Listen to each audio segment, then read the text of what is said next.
future, he said. And he highlighted the structural imbalance of Uganda's economy, citing dairy production as an example. Once again, good morning. Good morning, Robert. Good morning to you, Julie.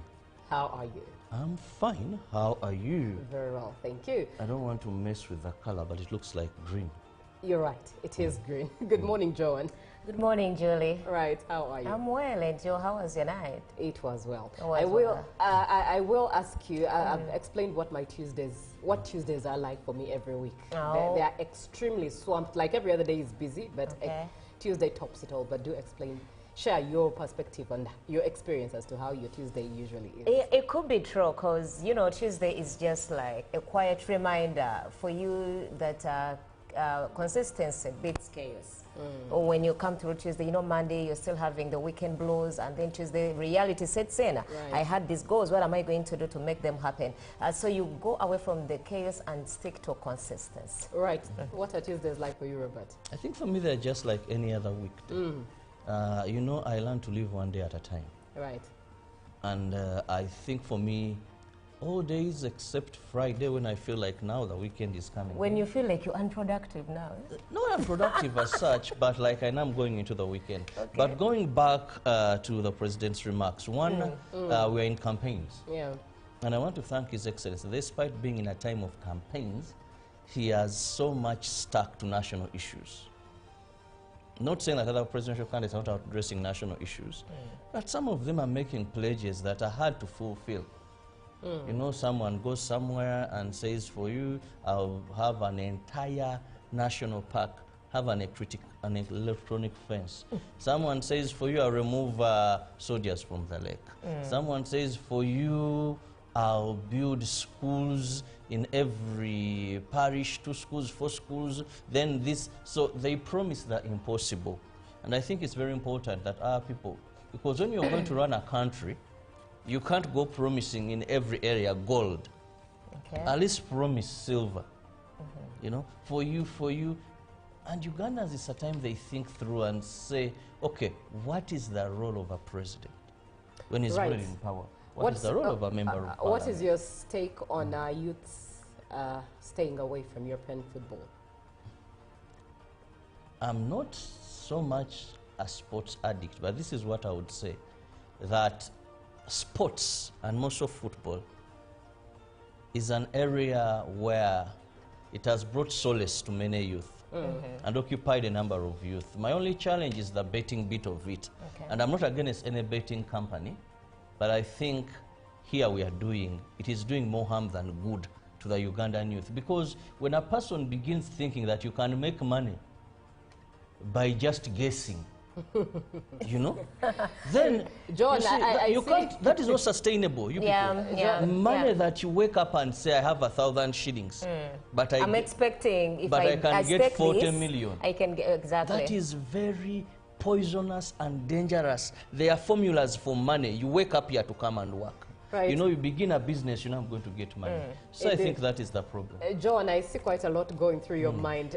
Just pour it out. Did he specify European football or even African football? No. Stop focusing on European football, EPL especially. Oh, okay. So if you think about it, he means, because every weekend, most of everyone's entertainment, especially to the gents. So must they turn their focus on to Ugandan football? Yeah. If that is the way, I really support the president. We have sometimes Uganda Premier League, we have University Football League, so I think the youth should also focus on that. We have the Masaza.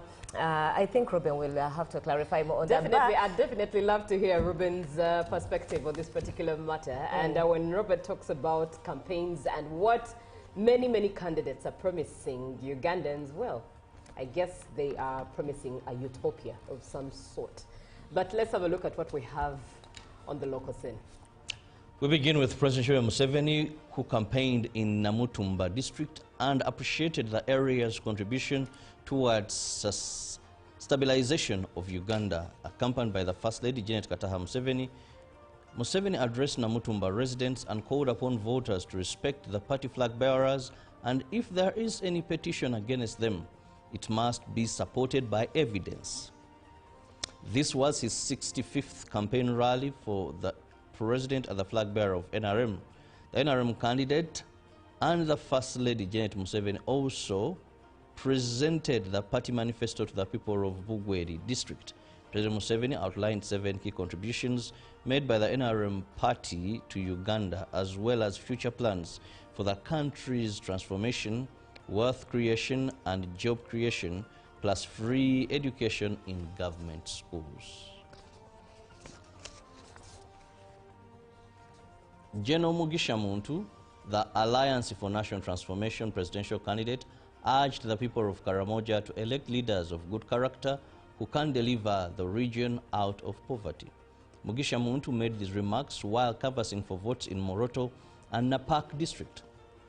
Forum for Democratic Change presidential flag bearer Nathan Mafabi entered Acholi sub-region and campaigned in Noya district. He addressed residents living around Makshan Falls National Park and pledged an electric fence for residents to keep wildlife away. National Unity Platform, NUP presidential candidate for 2026, Robert Chagulanyi Sentamu, rallied people of Pakwach and Madio Kolo districts to focus on leadership change, unity and improved service delivery. Chagulanyi promised to build a new Uganda when voted in 2026 general elections.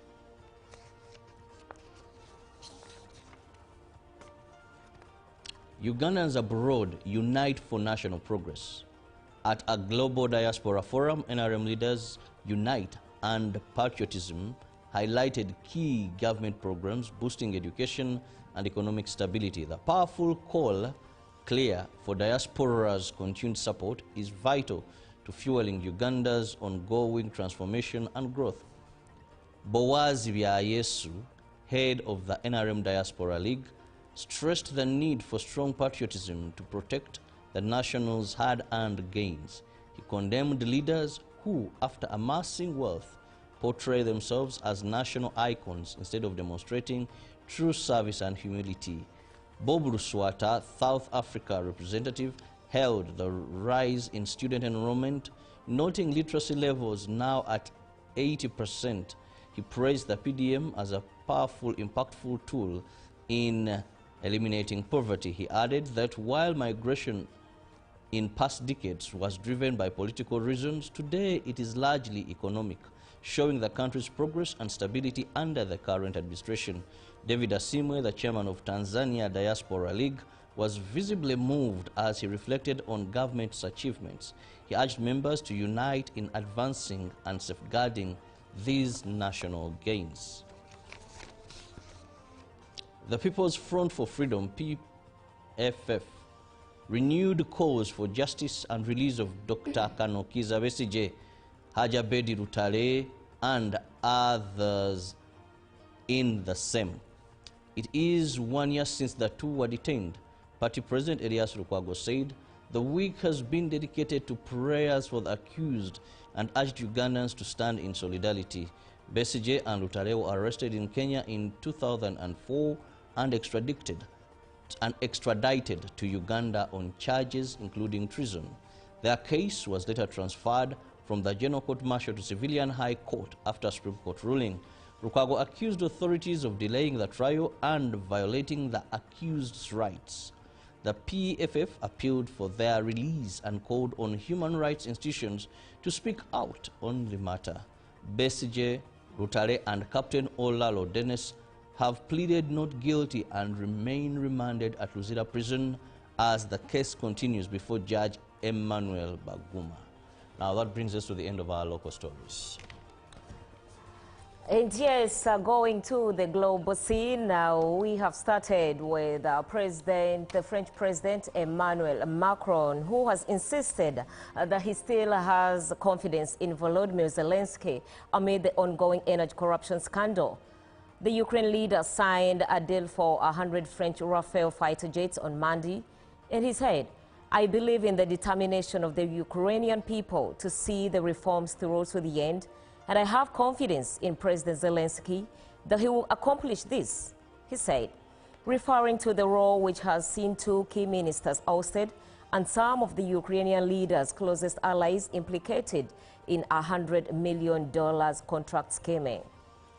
France will accompany this process with perseverance, diligence, trust, and openness, because a strong, democratic Ukraine integrated into the European Union will make Europe itself stronger, Macron added. Asked if the French fighter jet deal was too late given the huge reported Russian advances right now, Macron replied, "I believe this is exactly the right moment." Zelensky was also asked about next steps in the corruption role and whether the current case was enough to cleanse the management system of corruption. He said, "No, it's not enough. We will continue the relevant actions." And moving on, protesters clashed with police as thousands of people took to the streets in Dhaka on Monday to celebrate the verdict given to former Prime Minister Sheikh Hasina, who has been sentenced to death in absentia by a special tribunal. Footage captured shows residents cheering as they chanted, "Hang," following the sentence. Some demonstrators had arrived with a bulldozer, reportedly targeting the house of Hasina's father, before paramilitary forces intervened. Skirmishes broke out, with bricks hurled at officers as authorities worked to disperse crowds. Earlier, Bangladesh's International Crimes Tribunal sentenced the Awami League leader to death for crimes against humanity following a month-long hearing. Now, the 70-year-old was found guilty by the ICT for issuing direct orders and for failing to prevent the violence during the July-August 2024 student-led uprising. Her state-appointed defense lawyer, Amir Hossein, said he was deeply pained by the ruling, adding that the verdict could not be appealed without Hasina's personal presence. Hasina did not appear for the verdict and remains in exile in India following her ousting last year. And back to the continent of Africa, nearly 4 million Malawians are facing acute food insecurity following a prolonged drought. The World Food Programme warned on Friday as newly elected President Peter Mutharika extended a state of disaster and appealed for urgent domestic and international assistance. 1 in every Malawian would be facing critical food insecurity because of the weather conditions, the economic activities, and other challenges that face Malawi, said Simon Denher, Deputy Country Director of the WFP. He added that the President's declaration of a national disaster is a clear confirmation that Malawi is facing some challenges with food insecurity. Denher noted that Malawi remains highly vulnerable to climate shocks. Almost year in, year out, there is either a storm, a drought, or a cyclone, he said, adding that similar declarations have been issued repeatedly over the past 5 years. He urged greater investment in integrated resilience programs, including expanded irrigation, to strengthen food production systems. Now, that was it from the international affairs. Right, thank you very much, John. Let's have a look at what we have in the press in the dailies, starting off with the new vision, facial device to track teachers. Government moves to curb absenteeism in schools. Very interesting. Now, in the picture there, Museveni in Bugweri, Namutumba. That's the picture there. And in more stories, Chagulanyi Muntu Mafabi Com countryside for votes. Also in there is campaigns, 10th vote for MP candidates, and HIV fight Katikiro roots for community effort. Mystery, a sad story there of a missing 15-year schoolgirl's body found. Story that really was trending on the internet, especially on X. Another story there is General Mohozi, MONUSCO commander discuss security cooperation in Eastern DRC. Crime, former UMEME staff arrested over power line vandalism. Right, and also looking into the teen vision, boys to men. Interesting one at that. Another highlight happening in Uganda, Day Biopharma unveils $50 million cassava starch plant to power Uganda's pharmaceutical ingredients hub. And Kamuli, Uganda's quest for pharmaceutical self-reliance is set to take a decisive step forward this month when Day Farm Biopharma commissions a cassava starch manufacturing plant in Namasagari, Kamuli district, a facility that will serve both as a lifeline for farmers and a cornerstone for local production of pharmaceutical ingredients. Now moving on to the rest of East Africa, starting off with the citizen in Tanzania. Samia's cabinet reset. The head of state unveils sweeping changes by moving the sensitive regional administration and local government dockets back to the Prime Minister's office from the President's office, dropping 7 members of the previous cabinet and dropping in 8 new faces. Bank of Tanzania moves to strengthen consumer protection in financial sector, and the government turns to tech to address school dropout crisis. Also, National Response Act files 25 petitions challenging Zanzibar election results. Now, in the Daily Nation, Kenya's blood crisis. That's a headline. In the Daily Nation, the country requires 1,500 units of blood daily but struggles with a poor donation culture and a 2.75 billion shilling funding shortfall. Inside, meet a group of consistent donors and innovators quietly showing up, bridging the gap between life and death. What's preventing you from doing the same? And this is not only for Kenya, but even for Uganda. Blood still remains scarce, and it's a call to encourage you to donate blood. It's very important because you just never know. It might be you or your family member who finds themselves in need for blood, and it's nowhere to be found in the blood banks. So let's donate blood. Something that I push for, I encourage and advocate for. Well, that's it from the dailies. Good Morning Uganda's just started, so there's a lot more in stock for you. We do have the Real Tourism Express, business, the agenda, sports. The day is still young. The morning is still young. But for now, let's enjoy some music. Intentions is the name of the song. When we get back, it's another conversation. Just save the number 0709-602-592. Good morning. Live from UBC Studios in Kampala, this is Good Morning Uganda.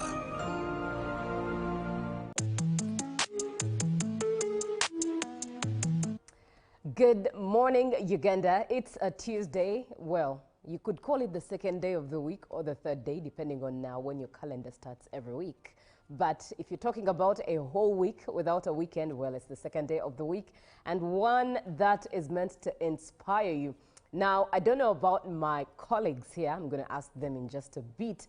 But Tuesdays are really the hardest for me throughout the whole week. They carry every other day of the week. Tuesday for me carries Monday, Tuesday, Wednesday, Thursday until Friday, because it's usually extremely one that gets me on the trots. But in a bit, I am finding out from Robert Chirabo Nyonyintono and Joan Murunji. My name is Julie F. Nantaba.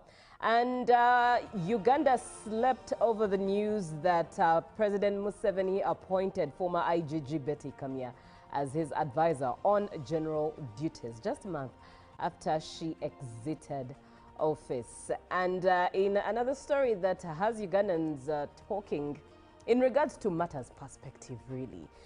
President Museveni still to Ugandan youth, stop wasting your time on European football.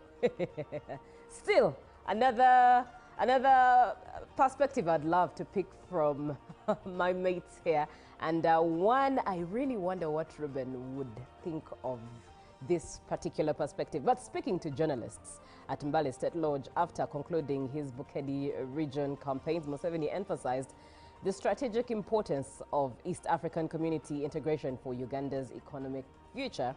And quote unquote, where will you sell what you produce if you think the internal market of Uganda is enough? Why would the Chinese, who have a market of 1.4 billion, be looking for markets here, he said.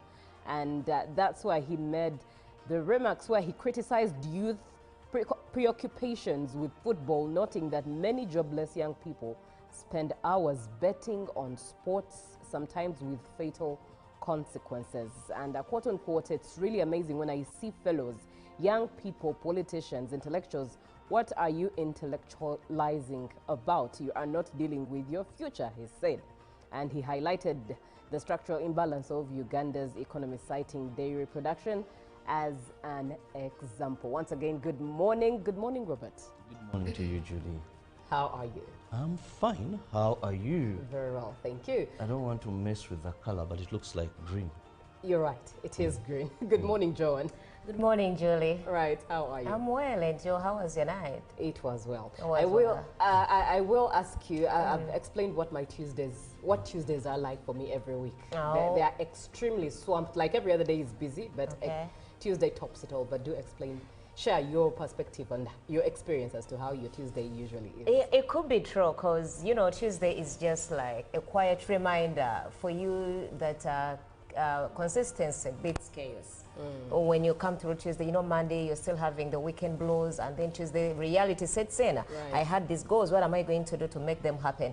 So you go away from the chaos and stick to consistency. Right. What are Tuesdays like for you, Robert? I think for me, they're just like any other weekday. You know, I learn to live one day at a time. Right. And I think for me, all days except Friday, when I feel like now the weekend is coming. When you feel like you're unproductive now. Not unproductive as such, but like I know I'm going into the weekend. Okay. But going back to the president's remarks, one, we're in campaigns. Yeah. And I want to thank His Excellency. Despite being in a time of campaigns, he has so much stuck to national issues.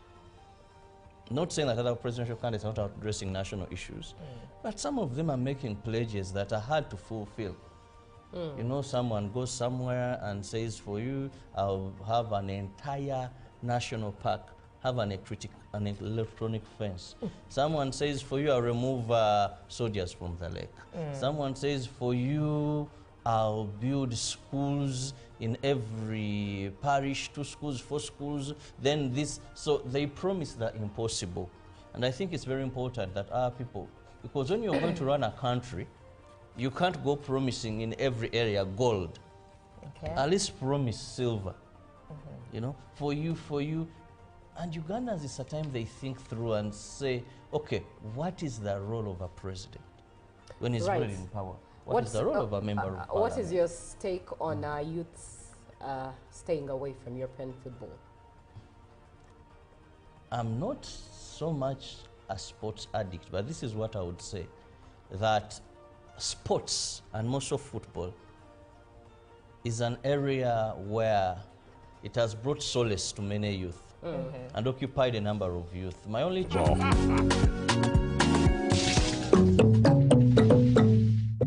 Following our earlier communication regarding the technical challenge that affected the transmission of some free-to-air television channels, Uganda Broadcasting Corporation UBC wishes to provide the public with an update on the ongoing restoration efforts. Our engineering and technical teams have been working diligently to resolve the issue and restore normal transmission. While substantial progress has been made, the process has taken longer than initially anticipated due to the complexity of the fault. We assure our valued viewers and partners that full restoration remains our top priority, and every necessary measure is being taken to ensure a stable and reliable signal across all affected platforms.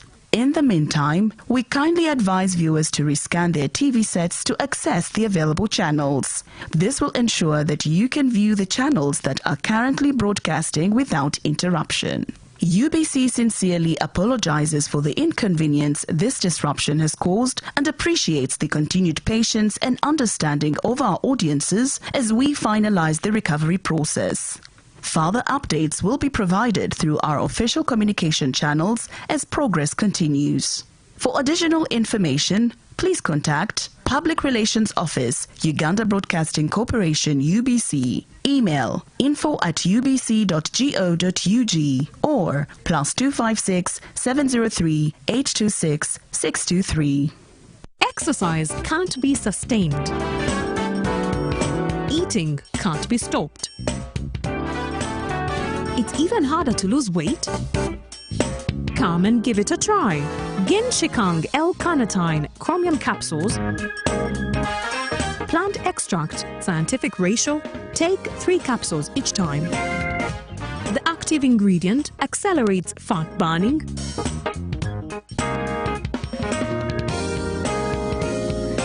eat twice a day,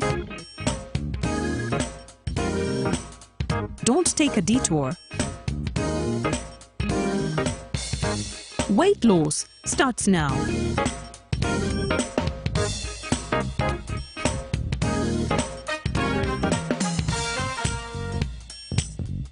Ginshikang L-carnitine with chromium capsules helps you stay in shape. Please follow medical advice when taking this product. For more information, visit our website www.hgo.com or call 0800 335555. Live from UBC Studios in Kampala, this is Good Morning Uganda.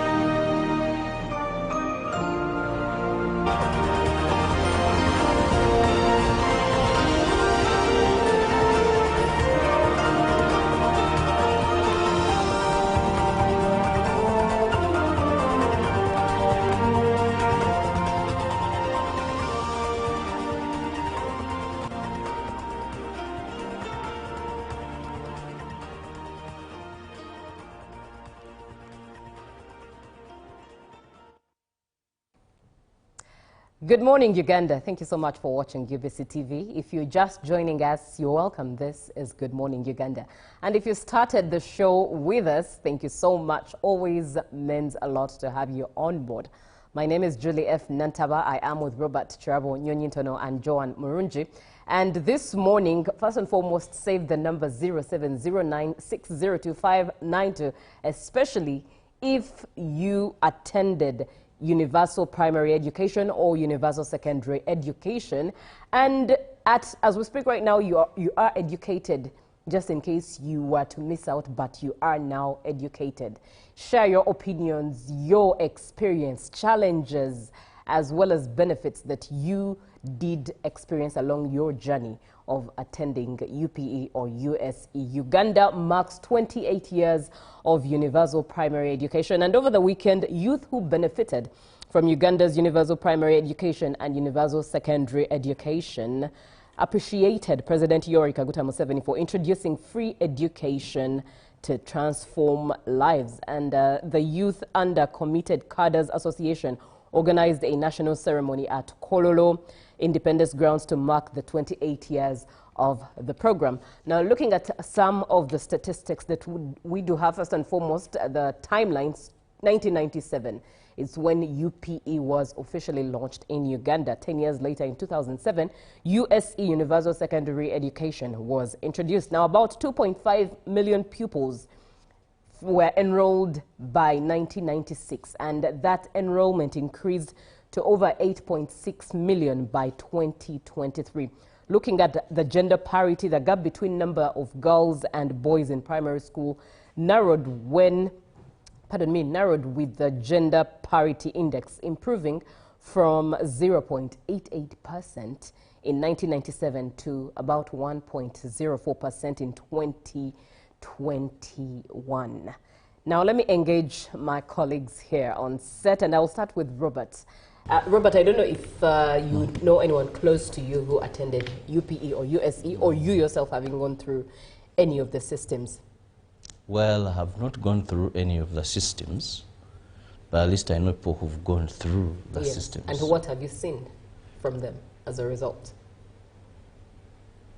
I must say some have been successful, but also we must understand that we have a challenge of retention in school.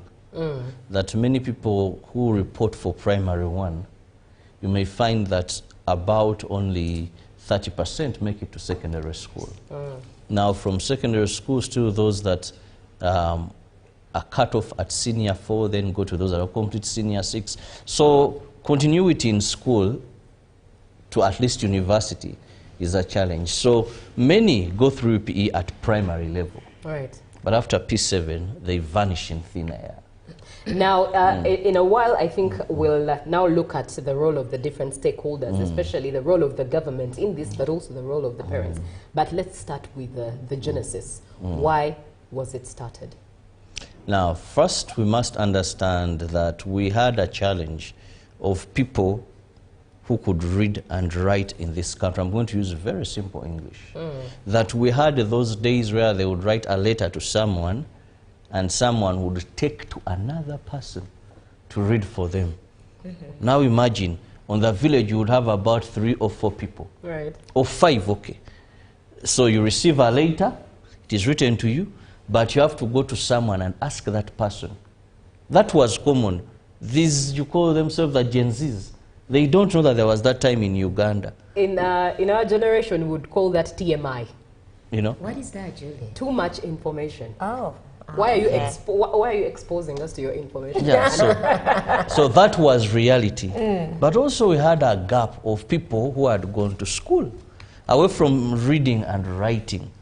So the NRM government, and of course we had the international community, they came up with the universal primary education program. Now, initially it wasn't for everybody.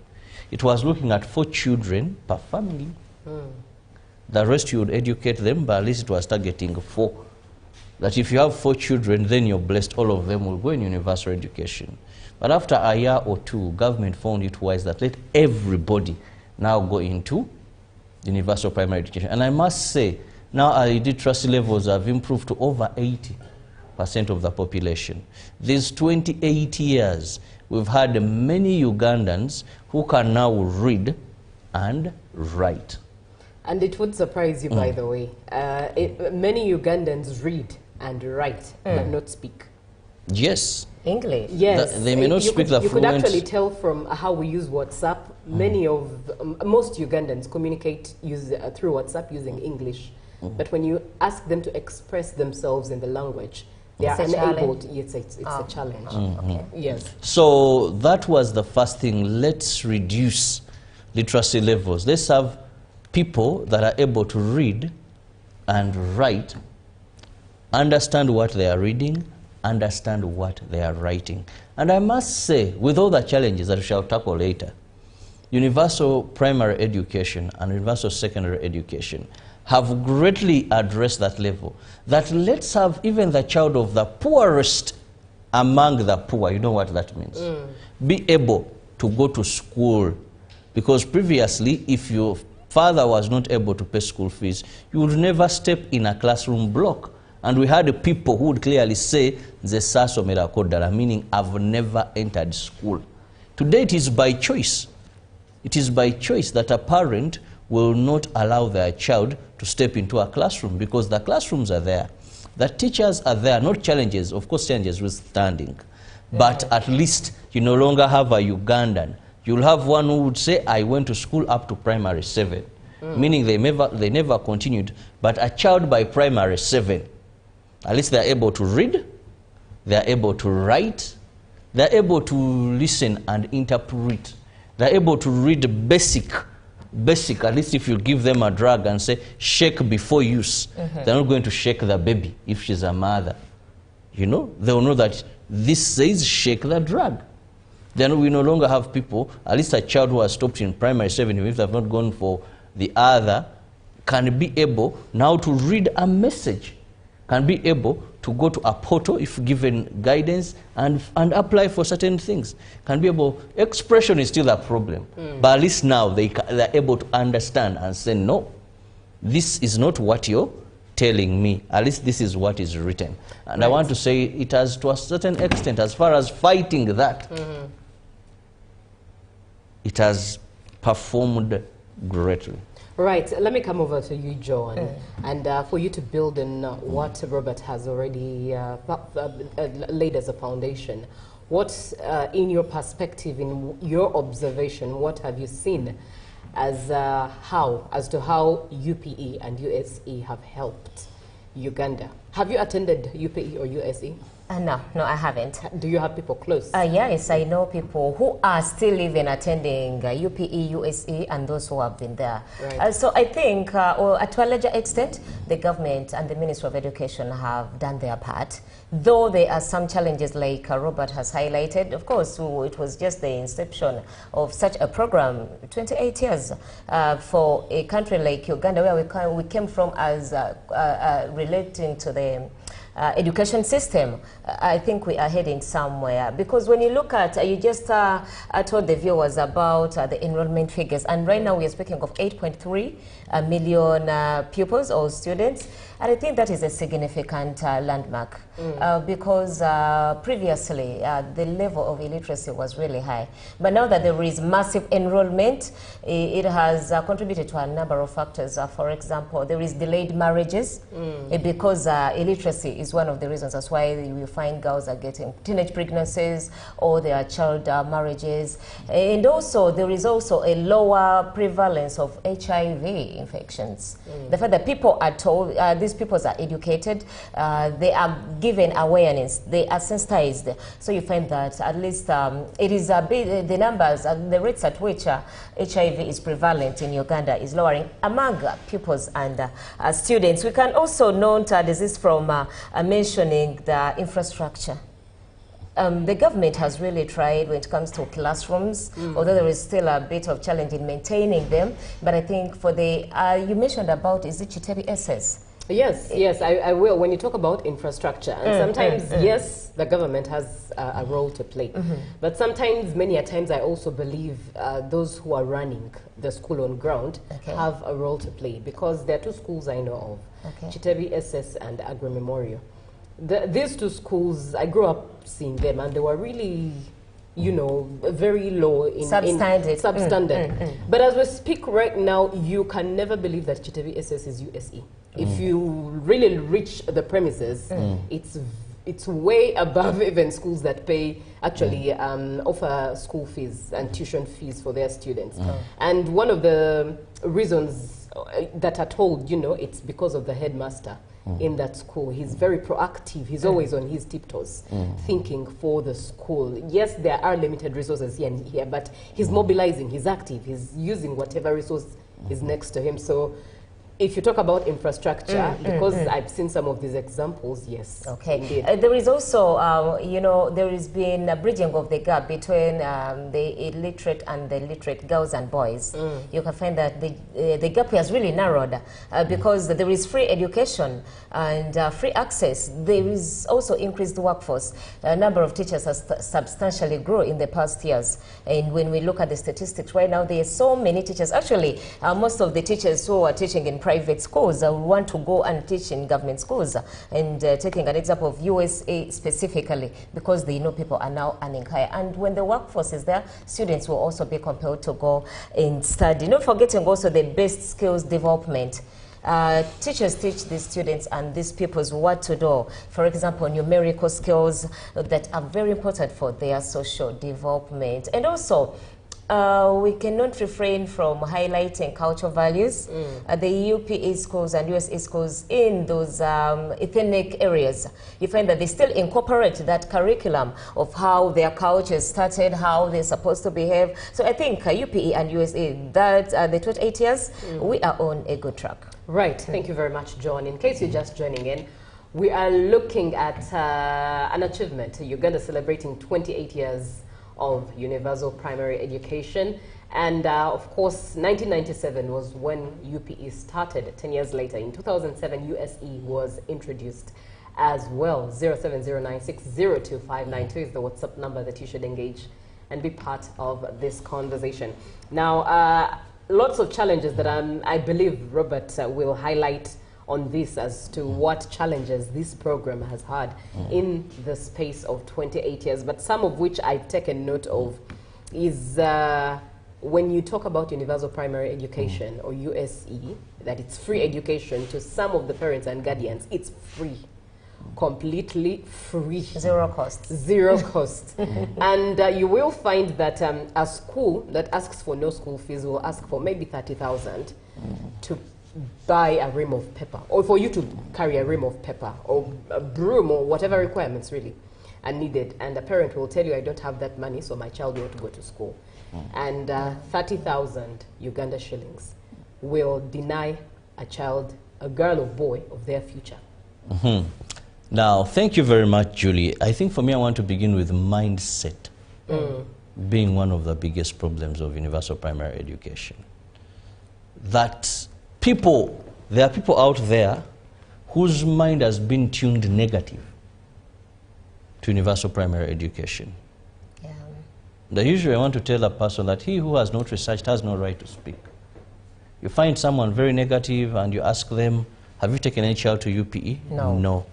Are you a product of UPE? No. Do you know anyone? Do you know anyone UPE? I don't even want to know.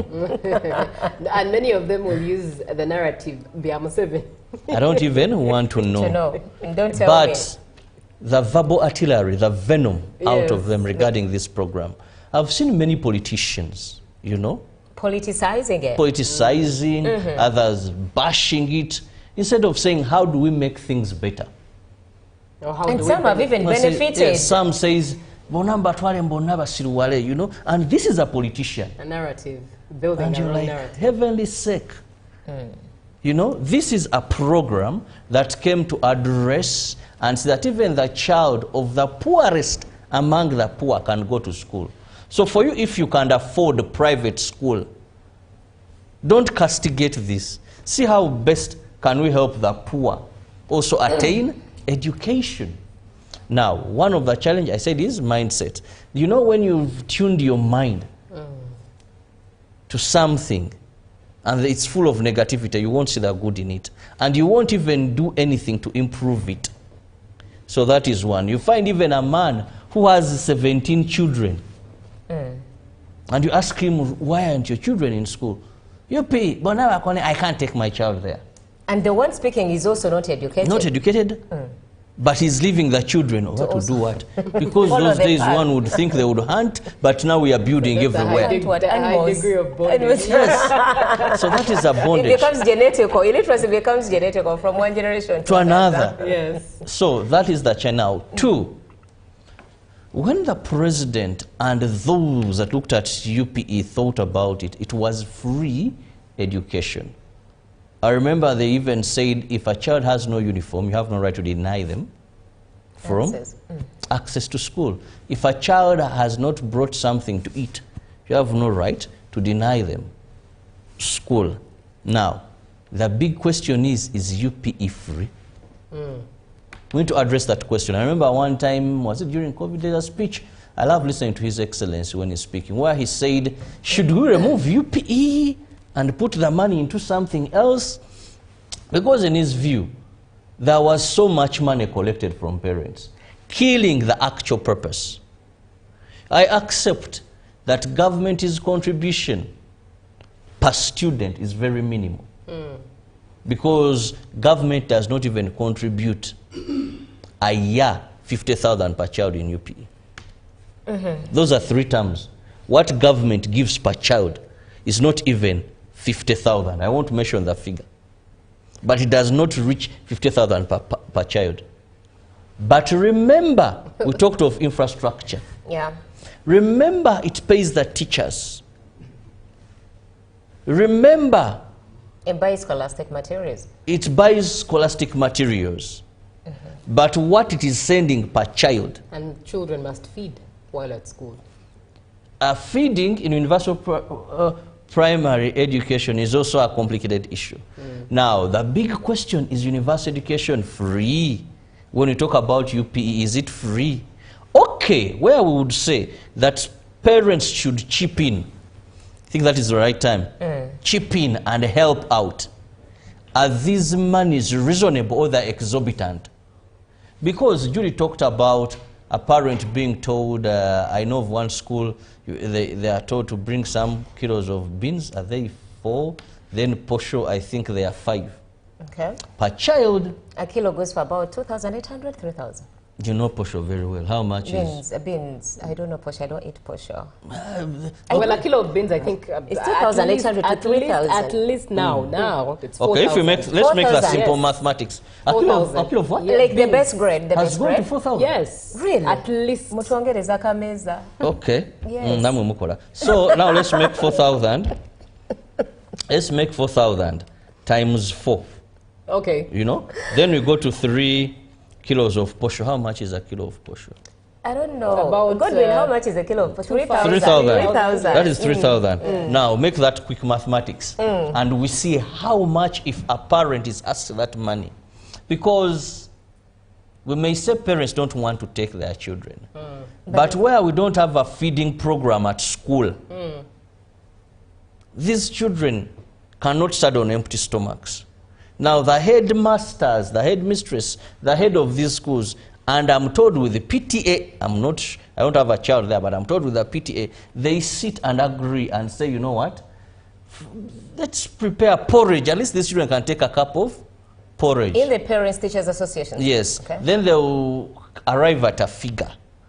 Now, that porridge figure, I know of some schools where they say even there is understaffing. Let's have some additional money to bring some teachers on board. Now, when a parent has a total of 100,000 per term, and UPE was meant for the poorest of the poor, 100,000 per term, and I'm sorry to say, I don't know, usually poor people have so many children. Yeah. This is an observation I've made. Is it lack of, a lot of idle time, or? I don't know, but the poor usually give birth, so you see, I've seen what this. What do you think? I think there's a lot of time exposed. I don't know. I've not done research into that. Really? Oh, but maybe at least, not knowing. But at least I've made an observation. Go to some regions, because UBOS carries out statistics, government is based on research. Look at the most pervert-driven areas and look at their population. Eastern, Kamuli. They're so. Now, if a man has about 6 children, and they're supposed to be in universal ed primary, that is 600,000 per term. Is the poorest of the poor's child going to attend universal primary education? Because this man will look at 600,000 a term. And this, the president has talked about it. He said we should remove this money. But this is a challenge. That if the funding is not much given there, because us assuming that parents will park. Remember one time there was this talk, parents park. At least if you ate matoke at night, we used to take maolu, that is left over, whatever. Pack it, pack a cassava, pack some water, pack this. One time I think they were told to get flasks and all that. But I think this has failed. City parents, not the school, urban parents can afford parking because what they'll pack is they have juice, bottled juice, they'll cereal, have, cornflakes. They have this, they have that, they can pack. But we must accept that even some families that stop eating at 4. Now if they eat their sweet potatoes, their matoke, it is the first and last. Their matoke, now parking that for these children to go to school becomes a problem. So parking, then the other thing has been staffing. Many of these UPE schools, they have a challenge of teacher ratio. I must say government has tried, but still the gap is so much. You talked of infrastructure. I've gone to some parts of this country and looked at universal schools. Yeah, it's also very true. It's also very true. The classroom blocks, there's a school I went to where P1, it's like you see this studio.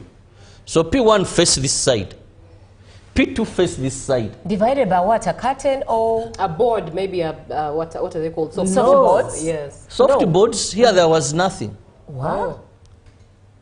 You get it? So the teacher this side is saying this is a cow, the other is teaching something in science. And that is why, for me, I want to say, and I continuously feel, that there's a lot of injustice that is being done to these students when it comes to UNEB. Now, a child who has went to Green Hill, whatever here, sitting the same exams and marked like that child in UPE, to me, is an injustice. Right, now time is against us.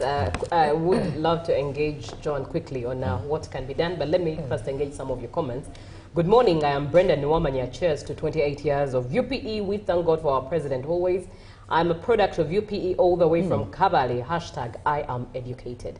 Good morning, my fantastic three. Cricket Derek Gargamel. As usual, first, I credit the government for the initiative of UPE decades ago. The levels of illiteracy were higher and people had no value for education and they were very uncomfortable with it. But with the introduction of UPE, schools created awareness to such group of people and as well gave them chance to acquire education freely. But this system is kind of weak in terms of teaching, feeding, infrastructures, etc. And such factors lead to high levels of school dropouts. Secondly, teachers in those schools are always complaining about the little salaries and arrears and poor working conditions. In fact, those are the best decisions of a government teacher, and all those just weaken the program. That's why most people have rejected it. However, it's free. They are biased about it. I appeal to the government to do the needful before it's too late. Good morning, Robert, Julie and the team. This is Teacher Herbert Olia following you live from Serere District. The government has done it well for introducing UPE USE programs. At least 98% of the family members go to school, but the program is in our education policies, especially NCDC, like teaching in local languages in lower primaries. You find that by the time this learner reaches upper classes, the child may not know how to reach English, how to read, I think it's what you meant, how to read English, which scares off this child from school. Let English be used straight away from the very first day a child goes to school to build a better foundation. Now, this is another conversation indeed that we'll look into, but John, quickly in a minute, what do you think can be done as a solution?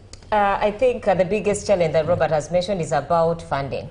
We can increase funding, increase capitation grants, and at least make sure that the costs of learning of a learner are really met by the government. So we can get grants, we can get from NGOs, we can even get from well-wishers. We have people who have been known to help out on government schools, on children who are going to drop out of school. We can also strengthen teacher training. You talked about lack of enough teachers. So we can empower them by giving them more skills so that they teach these learners professionally and more efficiently. Also, to tackle the issue of children dropping out, we can address child labor.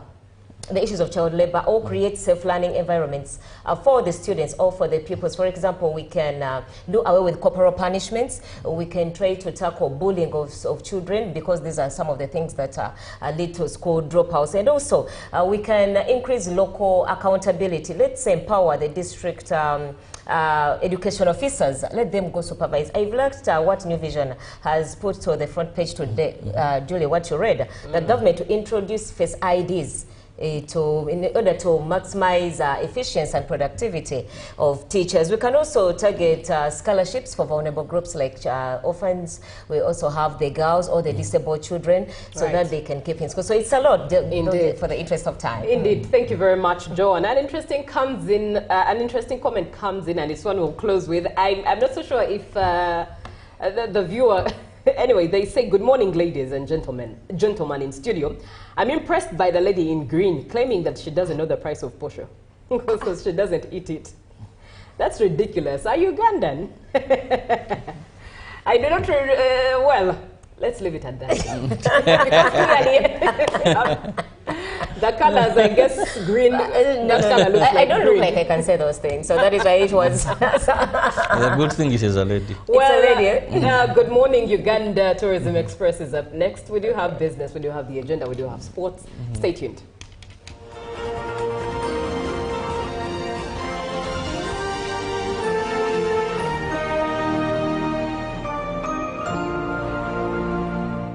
Live from UBC Studios in Kampala, this is Good Morning Uganda. Exercise can't be sustained. Eating can't be stopped. It's even harder to lose weight. Come and give it a try. Ginshikang L-carnitine chromium capsules. Plant extract, scientific ratio. Take 3 capsules each time. The active ingredient accelerates fat burning.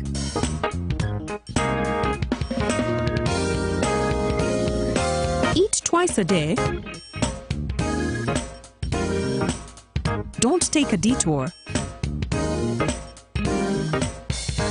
Weight loss starts now.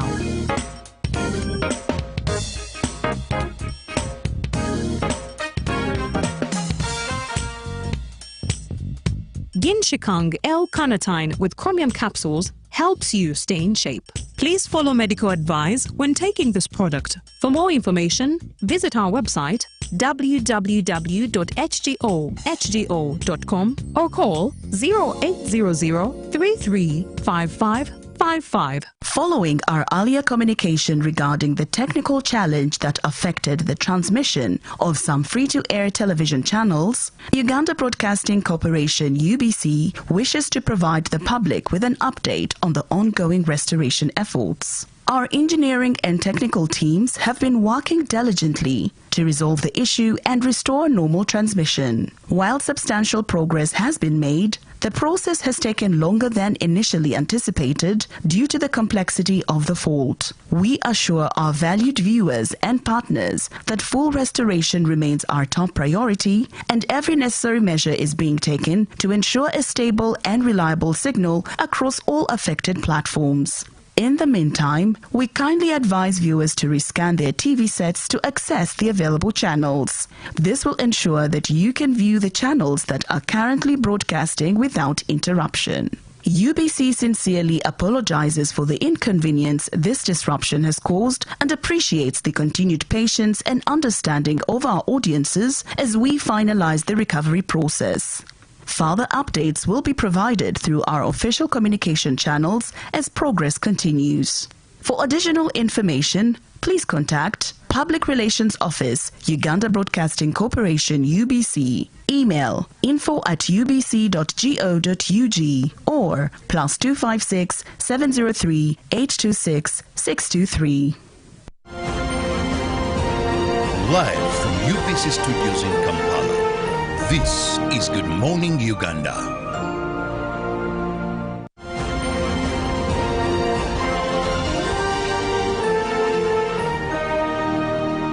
Brought to you by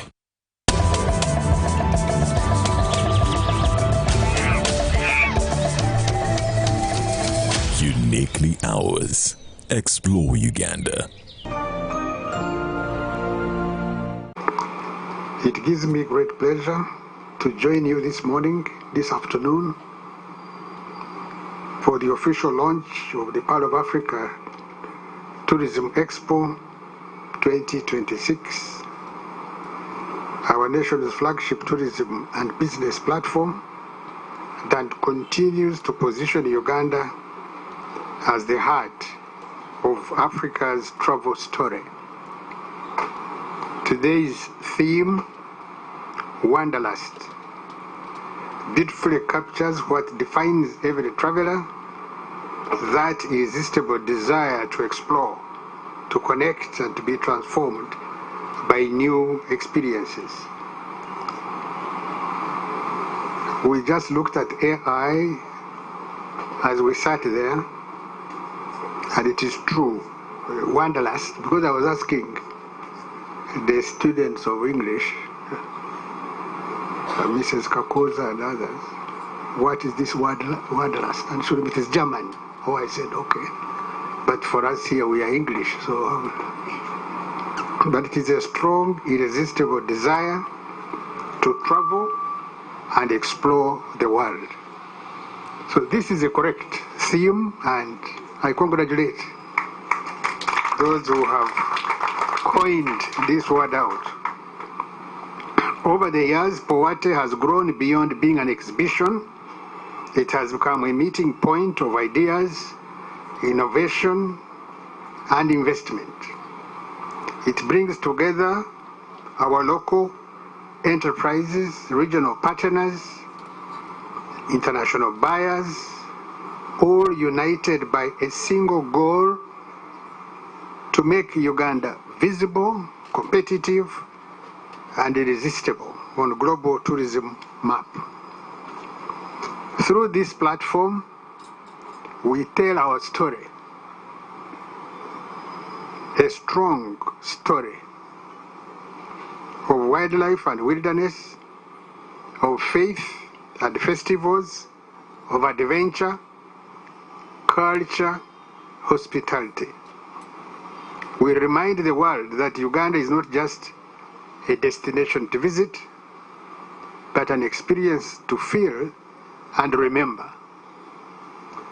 That's why the word really is explore Uganda, the Pearl of Africa. So don't just come and go back. No. Explore. Stay longer. Visit the country. It's not Machishon Falls alone. It's not Kalangal alone. It's not Mountains of the Moon alone, Rwenzori. No. Go further. There is Bwindi. There is Mugahinga. We have hot springs. There is also Namugongo. You get my point. There is Sheraton. You can come here and spend a night dancing, isn't it? Yes. You can go out. Actually, the Minister for Tourism, Zambia, said that the best place to enjoy at night in the whole of Africa is Kampala. Can you imagine a Minister of Tourism? And this was the Minister of Tourism, Zambia. So I told him, so every time you come to Uganda, we have to look for you at night. He said, yes, at night. Because during the day I'm busy in meetings. At night, I am having good time. At night. And we are together and we shall move together, because really that is the beneficiary. Beneficiary, beneficiary, beneficiary, and participant. Kagwa has used a very interesting word. She has told us that we are now looking at the standards of WTO, isn't it? Top there, top notch, isn't it? That's what she wants. And it is good to be very, very optimistic, isn't it? And I support you, and we shall support you so that you achieve the objective.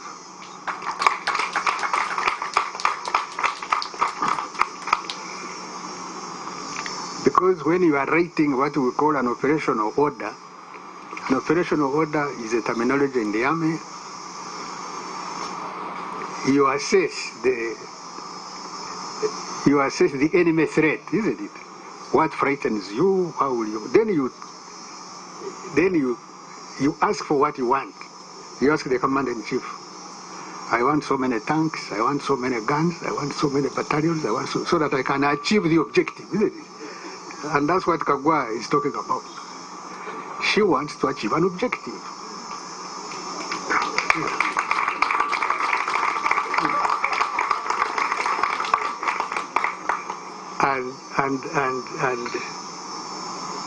And that in chief, isn't it? In this particular, I'm not on chief up there, but in this particular case, I am the chief there, isn't it? So I say, okay, you have to assist this lady to achieve what? The objective. Isn't it? Really, and that's the argument, and we support you to achieve this objective. And you have an organization, you have the chairperson, you have the board, you have the ministry, you have the country, isn't it? To achieve that objective. It was very good news for us when we received the news that the best adventure destination in the world award, isn't it? These awards were announced in Switzerland, and the best country, the first two were Ecuador and Peru, and the third is Uganda. Uganda, Bwindi, isn't it? So, that is unprecedented, isn't it? That is very welcome information and judgment. And we must take the opportunity. We must exploit, isn't it, that announcement so that we now attract more tourists to this country. From the miserable 1.3, 1.4, we should jump to 3, isn't it? To 4, to 5. Once we reach the level of 5, 6, 7 million tourists per year, isn't it? Then the private sector will change, isn't it? Private sector will change. Better life, better business, isn't it? And the name and the image of the country will definitely just explode. The biggest constraint, which we have discussed at the ministry, is infrastructure. The roads, isn't it? The roads, the aerodromes. I can assure you that we work very closely with General Katumba Wamala, the Minister for Works. And he knows. Fortunately, when you are an army commander, you almost go in every part of the country. You know that very well. So he has the knowledge of the country right on his fingertips, isn't it? And he will tell you which road, you don't even have to read, he knows. So we know, and we have worked with him to work on the roads. We have what we call the tourism roads. Those are very, very important roads. They must be tarmacked to allow tourists not to get stuck with our beautiful country. You know, there is a lot of rain here, isn't it? The land is fertile. Some of the land is clay, isn't it? Boulder clay, isn't it? So you can really get stuck. And for a tourist to spend a night, and he can't open because the mosquitoes would rush in, isn't it? So you really have to make sure that that tourist goes to a place, comes back, tracks gorillas, pays the correct amount of money, nobody cheats him, goes to his lodge and rests. And the following day he can drive to Kampala or fly from wherever he would have been to Kampala, to Entebbe, and Switzerland or Zambia, in the case of the Minister for Zambia. So we are sure, we know that we will work very hard to make sure that we turn around our problems, the issue of roads, the issue of aerodromes, so that the tourists can come and enjoy themselves. And we'll concentrate on that. With those remarks, I declare now that the Pearl of Africa Tourism Expo 2026 is launched.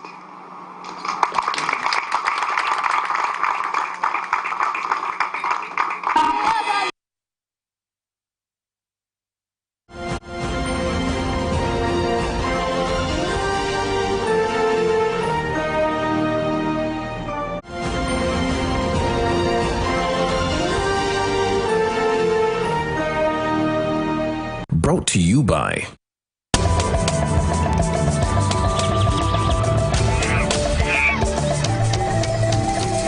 Uniquely Ours. Explore Uganda.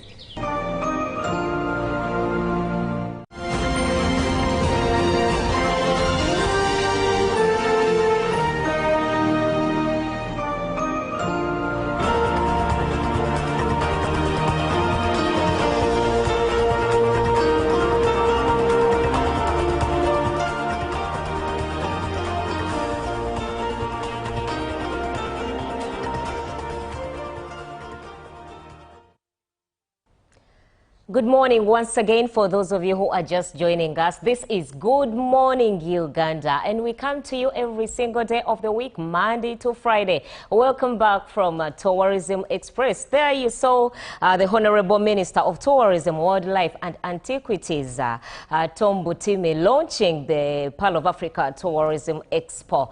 And it is proudly brought to you, sponsored, that is Tourism Express, by Uganda Tourism Board. It's now time For the economic press, my business people, you need to know what is happening around or within the field of business here in Uganda. And just kicking off with the industrial news, Minister of State for Trade, David Bahati, has urged African countries to confront persistent barriers to industrialization, warning that the continent will remain dependent on exporting raw materials without a decisive action. He made the remarks while officiating the opening of Africa Industrialization Week hosted in Uganda. Let's have a look at this event. African leaders, private sector actors and women entrepreneurs called for greater value addition as the African Continental Free Trade Area advances. Speaking at the launch, Bahati emphasized the need for coordinated efforts to drive industrial growth. This commemoration reinforces the spirit of Ubuntu. It reminds us that our factories must be linked by efficient transport corridors.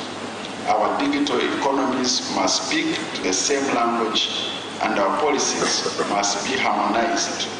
This is the only way we can create economies of scale large enough to compete on the global stage. So let us work hard and remove all the barriers to take advantage of this huge population.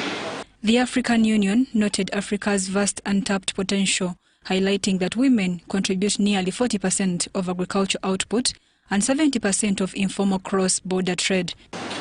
Women make up close to 40% of small and medium enterprises, contribute more than 40% of agricultural output, and constitute more than 70% of informal cross-border traders. Yet, their participation in industrial value chains remains far below potential. Many continue to face constraints that limit their growth. I call upon the African governments, therefore, to adopt a WIP.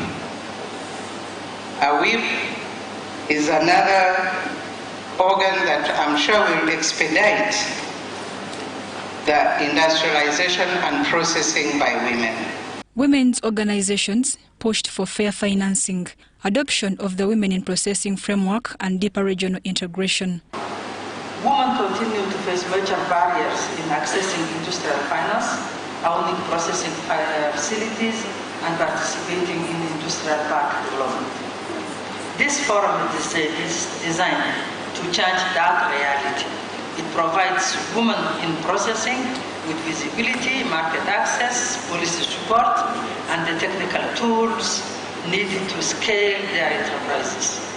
And one of the recommendations that we have taken during the African Union Private Sector Forum is to have at least 40% of all government procurement allocated to African private sector, including SMEs, women and youth. The 2025 Africa Industrialization Week is on the theme, Transforming Africa's Economy Through Sustainable Industrialization, Regional Integration and Innovation. Mary Namkose, UBC News. Still more to come from the industrial sector. President Yoweri Museveni will on November 20th, as part of his campaign trail in Busoga, inaugurate the first phase of the Day Group Advanced Agro-Processing Park in Namagali, Kamuli district. The strategic industrial hub is designed to supply locally manufactured pharmaceutical excipients and active ingredients of Day Biopharma's main drug production complex at Matoga. Let's have a look. We're honored that the President has accepted to be with us on the 20th to commission this plant. As you can see, it's ready. We started the production of starch. President Yoweri Museveni is this week set to commission a 185 billion shilling cassava starch plant in Namasagari, an investment expected to transform livelihoods across Busoga, Bukedi, Lao and Teso by creating a stable high-value market for cassava. So what you see here is the state-of-the-art starch processing plant. Our capacity, we need up to 500 metric tons of raw cassava every single day. Those are more than 50 full-of trucks every day. That's the capacity of this plant.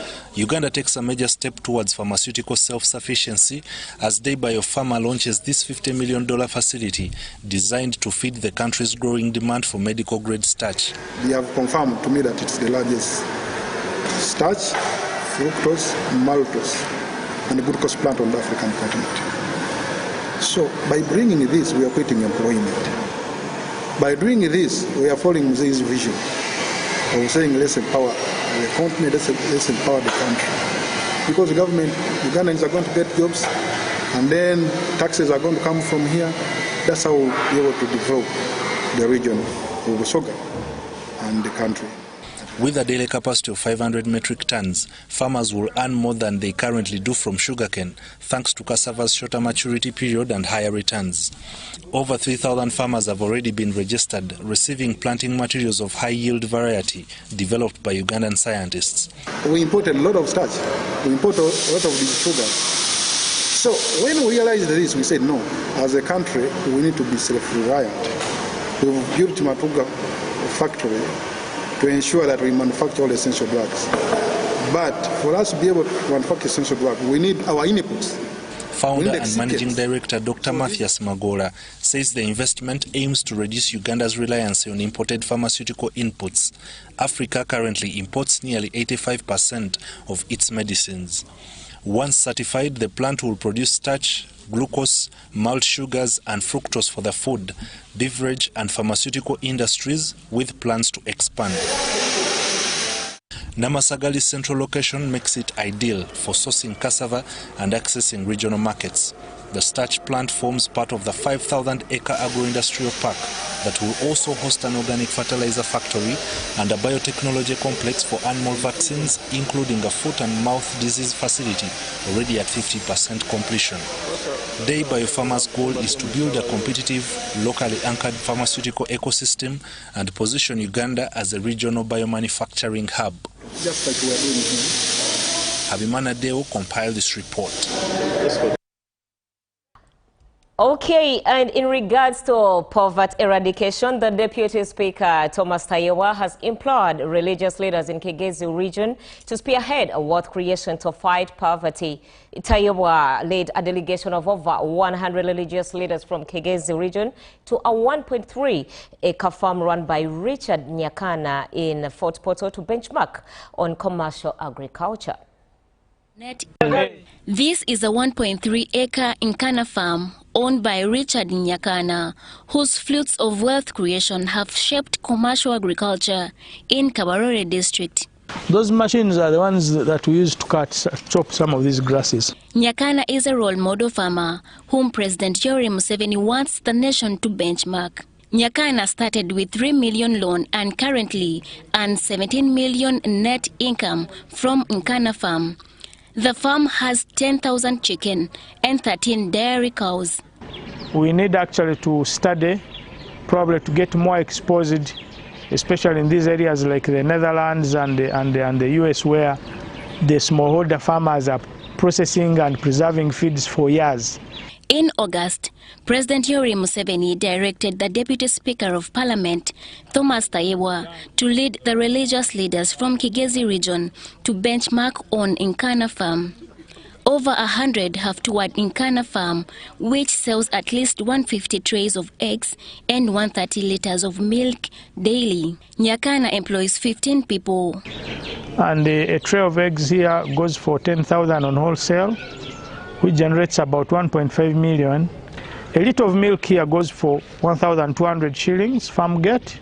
Deputy Speaker Tayewa tipped religious leaders on wealth creation to increase household income in Kigezi region. It's unique because Kigezi has challenges of shortage of land.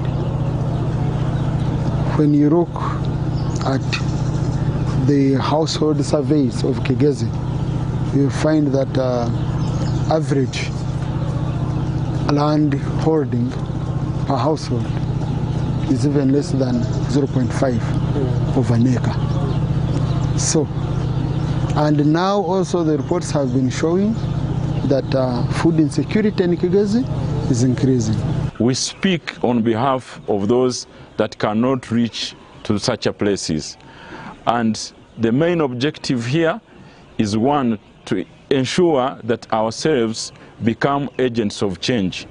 Can we emulate, can we become an example when we go back to our region to start up such innovations, such projects, so that we can be economically empowered as leaders of our different denominations. Irene Faith Nantongo, Daniel Mugoya, UBC News. And then from the utility news, we have a notice from UEDCL, and it is a planned shutdown. And it says, dear esteemed customers, our supplier, the Uganda Electricity Transmission Company Limited, has scheduled a planned power shutdown on Tuesday, November 18th, 2025, from 9 a.m. to 5 p.m. to allow its technical team to safely carry out critical maintenance works at its Fort Portal substation. This shutdown will affect all customers in Fort Portal City, as well as Kabarole, Chenjejo, Bunyangabu, Ntoroko, Bundibujo, Kagadi, Hoima, and Masindi districts. All affected customers are advised to switch off their electric appliances until power supply is fully restored. Any inconvenience caused is highly regretted.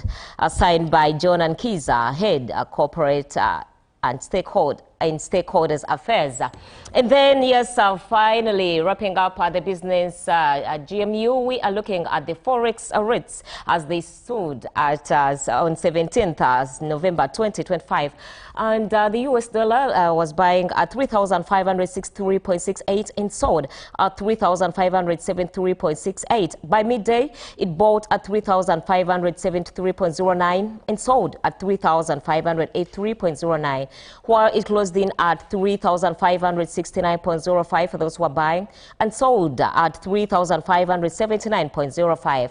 The Great British Pound bought at 4,691.47 and sold at 4,704.61, while the Euro bought at 4,140.12 and sold at 4,151.72. The Kenyan shilling bought at 27.58 and sold at 27.66, while the Tanzanian shilling bought at 1.46 and sold at 1.46, and the South African rand bought at 208.68 and sold at 209.27. Now, that was it from the economic press here at GMU. Coming up is the agenda with Julie. Good morning, Uganda.